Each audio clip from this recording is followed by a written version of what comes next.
কেউ আপনাকে জাদু করেছে কিনা বুঝবেন কিভাবে? এর থেকে বাঁচার উপায় কি? 5টি চিহ্ন যদি আপনার মধ্যে প্রকাশ পায় তাহলে বুঝে নেবেন কেউ আপনাকে জাদু করেছে, ব্ল্যাক ম্যাজিক করে, কুফরি করে আপনাকে ঘায়েল করার চেষ্টা করছে। এমন অনেক অজানা তথ্য আমার কাছে জানা আছে। এমন অনেক সময় দেখা যায় স্বামী স্ত্রী দুজনকে পাগলের মতো ভালোবাসতো, কিন্তু এখন দেখা যায় একজন আরেকজনকে সহ্য করতে পারে না, একজন আরেকজনকে দেখতে পারে না। এরকম অনেক তথ্য আমার কাছে জানা আছে। প্রিয় ভাইয়েরা, অনেক সময় দেখা যায় নিজ আপন আত্মীয় স্বজন কেউ কাউকে দেখতে পারে না বলে তাকে ঘায়েল করার চেষ্টা করে, কুফরি করে, জাদু করে, ব্ল্যাক ম্যাজিক করে, সেহের করে তাকে ঘায়েল করার চেষ্টা করে। আমি নিজেও কুফরির শিকার হয়েছিলাম, ব্ল্যাক ম্যাজিক জাদুটোনার শিকার হয়েছিলাম। আলহামদুলিল্লাহ, এই আমলটি করার কারণে আল্লাহ তাআলা আমাকে মুক্তি দান করেছে। আপনিও যদি আপনার মধ্যে এই 5টি চিহ্ন, 5টি আলামত প্রকাশ পায়, আপনিও যদি এই আমলটি করতে পারেন, আল্লাহ তাআলা আপনাকেও মুক্তি দান করবে ইনশাআল্লাহুল আজিজ। প্রথম ব্যক্তি, যে ব্যক্তিকে জাদু করা হবে, সেহের করা হবে, ব্ল্যাক ম্যাজিক করা হবে, প্রথম নাম্বার চিহ্ন, প্রথম আলামত হচ্ছে সে কাউকে সহ্য করতে পারবে না। সবাইকে তার বিরক্ত মনে হবে, সে কাউকে দেখতে পারবে না। একটা সময় দেখা যেত নিজ আপন আত্মীয় স্বজন কিংবা নিজ আপন স্বামী কিংবা বলেন স্ত্রী যে তাকে পাগলের মতো ভালোবাসতো, তাকেও সে দেখতে পারবে না। সে বিরক্ত মনে করবে, অসহ্য মনে করবে, সবকিছুকে সে অশান্তি মনে করবে। এটাই হচ্ছে জাদুকারী ব্যক্তি কিংবা জাদু ব্যক্তি কিংবা যাকে ব্ল্যাক ম্যাজিক করা হয়, সেহের করা হয়, যাকে কুফরি করা হয়। এই আলামত হচ্ছে ওই ব্যক্তিকে সবসময় ওই ব্যক্তি কোনো কিছু সহ্য করতে পারবে না।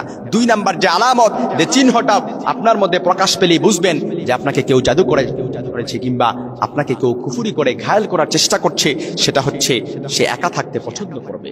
একা থাকতে পছন্দ করবে, অর্থাৎ ঘরের দরজা কিংবা রুমের দরজা সে তালা দিয়ে রাখবে, বন্ধ করে রাখবে, সারাটা দিন সে একা থাকতে পছন্দ করবে। এটাই তার কাছে মনে হবে শান্তি, কিংবা এটাই তার কাছে কমফোর্ট মনে হবে। কিন্তু এটাই হচ্ছে জাদু বেদা, এটাই হচ্ছে জাদুর আলামত কিংবা ব্ল্যাক ম্যাজিকের আলামত কিংবা কুফরির আলামত, কিংবা কেউ আপনাকে তাবিজ করে আপনাকে ঘায়েল করার চেষ্টা করছে, এটাই হচ্ছে তার সিমটম, তার আলামত। 3 নাম্বার, কোন ব্যক্তিকে যখন জাদু করা হবে, কোন ব্যক্তিকে যখন ঘায়েল করার চেষ্টা করা হবে কিংবা কুফরি করা হবে, ব্ল্যাক ম্যাজিক করা হবে, 3 নাম্বার যে আলামত সেটা হচ্ছে এমন যে সে মাঝে মাঝে ঘুমের মধ্যে এমন খারাপ স্বপ্ন দেখবে যার কারণে সে ভয়ে একেবারে কম্পন সৃষ্টি হয়ে যাবে। সে দেখতে পাবে যেন ওপর থেকে কেউ তাকে ছুঁড়ে ফেলে দিচ্ছে, ওপর থেকে কেউ সে একেবারে হঠাৎ করে নিচে পড়ে গেছে, এরকম স্বপ্ন দেখতে পাবে। এরকম স্বপ্ন আমরা অনেকেই দেখতে পাই, কিন্তু এটাই হচ্ছে জাদুর আলামত, এটাই হচ্ছে ব্ল্যাক ম্যাজিকের আলামত। আপনাকে জিন দ্বারা ঘায়েল করার চেষ্টা করছে, আপনাকে তাবিজ করে আপনাকে মেরে ফেলার চেষ্টা করছে, এটাই হচ্ছে তার সিমটম, এটাই হচ্ছে তার আলামত। এজন্য জাদুগ্রস্ত ব্যক্তি যার মধ্যে এই সিমটমগুলো, আলামতগুলো প্রকাশ পাবে, অবশ্যই সে নিকটস্থ কিংবা অবশ্যই সে সাথে সাথে এই আমলগুলো করে ফেলবে। 3 নাম্বার বললাম। 4 নাম্বার, কোনো ব্যক্তিকে যখন জাদু করা হয়, কোনো ব্যক্তিকে যখন ঘায়েল করার চেষ্টা করা হয়, কুফরি করে মেরে ফেলার চেষ্টা করা হয়, তখন আস্তে আস্তে তার পুরো শরীরটা শুকিয়ে যাবে। ডাক্তার কোনো রোগ সাজেস্ট করতে পারবে না। ডাক্তারের কাছে যাবেন, অনেক ডাক্তারের কাছে দৌড়াদৌড়ি করবেন, অনেক প্রেসক্রিপশন লেখা হবে, কিন্তু কোনো ডাক্তার আপনার রোগ সাজেস্ট করতে পারবে না। আপনার পুরো শরীরটা আস্তে আস্তে শুকিয়ে যাবে, পুরো শরীরের যে হাড্ডিগুলো আছে এগুলোও দেখা যাবে কঙ্কাল হয়ে যাবে। আপনার পুরো শরীরটা আস্তে আস্তে শুকিয়ে গিয়ে আপনার পুরো শরীরটা একেবারে ড্যামেজ হয়ে যাবে।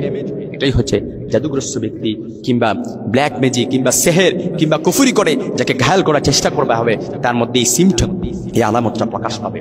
সর্বশেষ, যে ব্যক্তিকে জাদুগ্রস্ত করা হবে, যে ব্যক্তিকে কুফরি করা হবে, তার আলামত হচ্ছে সে কোরআনে কারিমের তেলাওয়াত সহ্য করতে পারবে না। যতই কোরআন কারিম তেলাওয়াত করা হোক না কেন, সে এটা সহ্য করতে পারবে না। এটা হচ্ছে জাদুগ্রস্ত রোগীর আলামত। সে কোরআন কারিমের তেলাওয়াত তার কাছে অসহ্য লাগবে, তার কাছে বিরক্তি লাগবে। এই জন্য এই 5টি চিহ্ন, 5টি আলামত যখন আপনার মধ্যে প্রকাশ পাবে, আপনি এর থেকে বাঁচার জন্য আমি আপনাকে আমল বলে দিচ্ছি। সর্বপ্রথম আপনি যে আমলটা করবেন, সকাল এবং সন্ধ্যায় সূরাতুল ফাতিহা থেকে শুরু করে 4 কুল একসাথে পড়ে 2 হাতের তালু একত্রিত করে ফু দিবেন।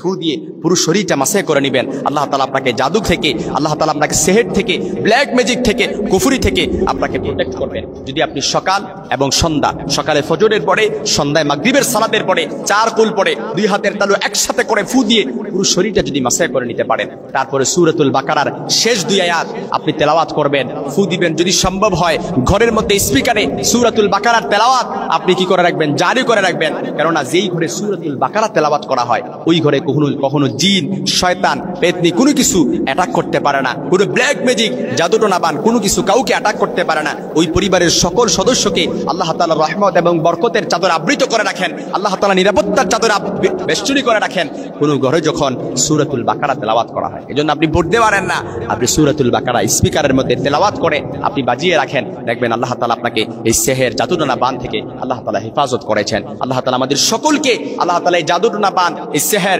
ব্ল্যাক ম্যাজিক থেকে, কুফরি থেকে আল্লাহ তাআলা আমাদের সকলকে নিরাপত্তার চাদরে বেষ্টনী করে রাখুন।